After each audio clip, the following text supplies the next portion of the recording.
2025 সালে বাংলাদেশ থেকে middle east মানুষ গেছে 11,30,000।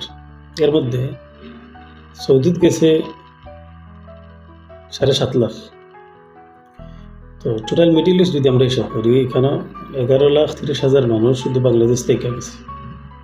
আর সৌদির ক্ষেত্রে যদি হিসাব করি তাহলে 7.5 লাখ মানুষ 2025 সালে বাংলাদেশ থেকে শুধু সৌদিতে গেছে।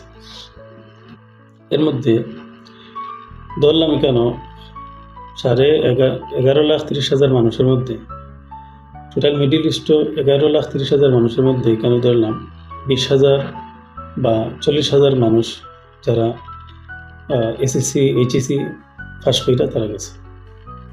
এদের ক্ষেত্রে যদি তারা ফার্স্ট করে যদি আয়ার্সটা দিত 6 মাস 1 বছর ভালো করে স্টাডি হইরা তারা যদি আয়ার্স দিত, ভালো রেজাল্ট করতো, হইরা এর তো একটু কষ্ট হইরা টাকা আর একটু বাড়াইয়া খরচ হইরা যদি তারা ইউরোপের কোনো একটা দেশে স্টুডেন্ট ভিসা যাইতো, তাহলে 3-4 বছর পরে এরা ভালো একটা অবস্থানে থাকতো।